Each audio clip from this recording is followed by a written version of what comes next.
If you are over 60 and you had your cholesterol checked in the last year and were told everything looks okay, there is one important heart test you have probably never had that new guidelines now recommend for almost everyone. Many families are hearing about this test for the first time, and it is changing the conversation they have with their doctor about heart attack and stroke risk. In March of 2026, heart doctors in the United States released new guidelines for managing cholesterol and related fats in the blood. The astronomers of the 2025 made permanent work to reshape and repay. These guidelines replace the older 2018 rules and bring back specific LDL goals, add a new one-time genetic test, and give clearer advice about a heart scan that can help when risk is unclear. This video is for educational purposes only and is not a substitute for professional medical advice. Please speak with your doctor about your personal health. Let's start with simple science so this all makes sense. Your blood carries different types of fats. LDL cholesterol is often called lousy or bad cholesterol because too much of it can build up in the walls of your arteries. Think of it like sticky residue building up inside a water pipe over many years. Non-ADL cholesterol includes LDL plus other particles that can also contribute to buildup. Lipoprotein a, also written as Lp(a), is different. It is a particle that carries cholesterol and is largely determined by your genes.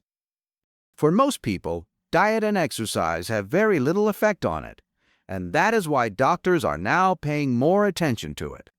Apolipoprotein B, or ApoB, is a protein found on each of these bad particles.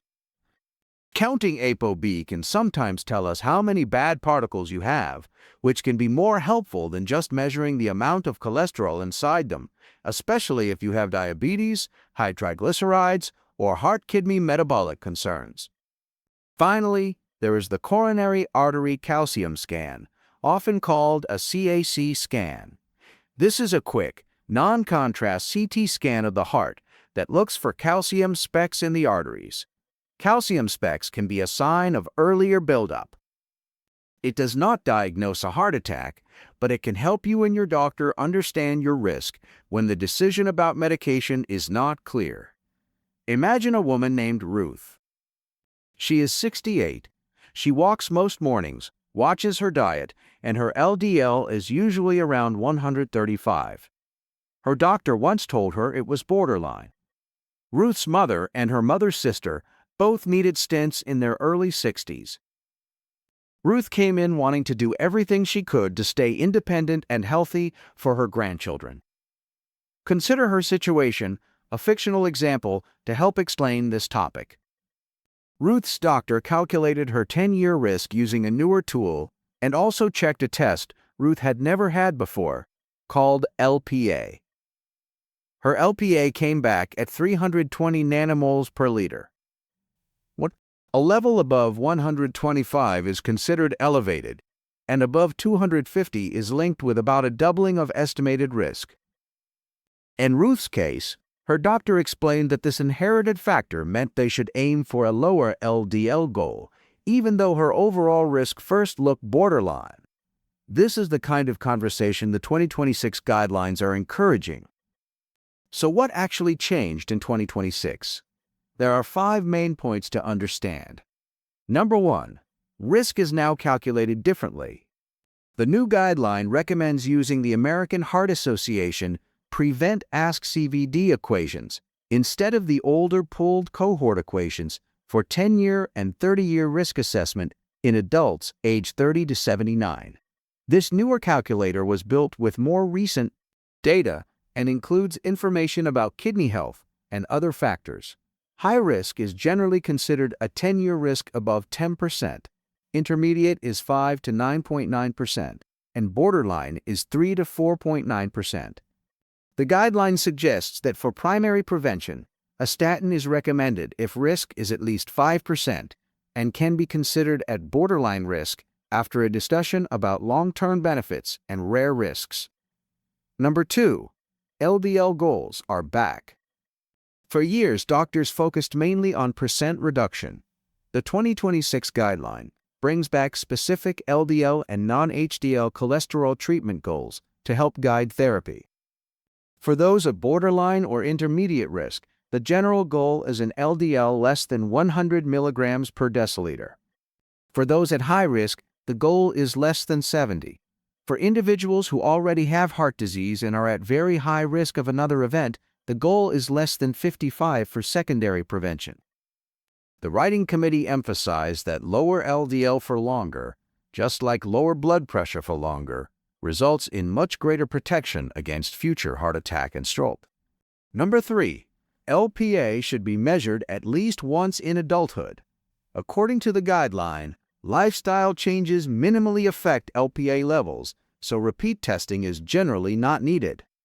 When LPA is elevated, a more proactive prevention strategy is recommended, such as aiming for a lower LDL goal, even in patients who would otherwise be considered borderline risk. This test is not about something you did wrong. It is about information you were born with that helps you make better plans. Number 4. Selective use of a coronary artery calcium scan is now recommended for men over age 40 and women over age 45 who have borderline or intermediate 10-year risk of heart attack or stroke. Having any amount of calcium supports an LDL goal of less than 100, with lower LDL target levels with higher amounts of calcium. For example, a score of 1 to 99 often supports aiming for less than 1 in the second 8-7 months. A score over 100, but less than 99, often supports less than 70, and a score over 1,000 may support considering less than 55. A 0 score does not mean zero risk forever, but it can help when you and your daughter are uncertain. Number 5. Measuring ApoB may be used to assess any remaining risk and guide treatment among people with diabetes, high triglycerides, known cardiovascular disease, or cardiovascular kidney metabolic syndrome who have reached their LDL and non-HDL goals. If your LDL goal is less than 70, your ApoB goal is generally less than 70, and if your LDL goal is less than 55, your ApoB goal is also less than 55. If explanations like this are helpful, consider subscribing. We focus on clear health information for older adults and their families. Let's go a little deeper, because there are a few things many people misunderstand. First, why does the guideline talk about starting earlier? The focus is on earlier intervention through healthy lifestyle habits, starting in childhood, with early consideration for those with familial high cholesterol. In adults, the message is that if numbers are not in a desirable range after a period of lifestyle optimization, doctors should consider adding lipid-lowering medication earlier than they might have 10 years ago. Second, why would a one-time test matter at your age? Because LPA does not change much over time. A single measurement in adulthood gives you and your doctor lifelong information. It does not replace LDL. It adds context. If it is high, it does not mean you will have a heart attack. It means you may benefit from keeping other risks, like LDL and blood pressure, lower and well controlled. Third, who is affected? The guideline notes special considerations. For example, initiating lipid-lowering therapy is recommended for people age 40 or older who have chronic kidney disease, stage 3 or higher, HIV, or type 1 or type 2 diabetes. It also recommends continuing therapy in people being treated for cancer unless there is a medical reason not to, and deferring most lipid therapies during pregnancy. Fourth, what about treatments beyond statins?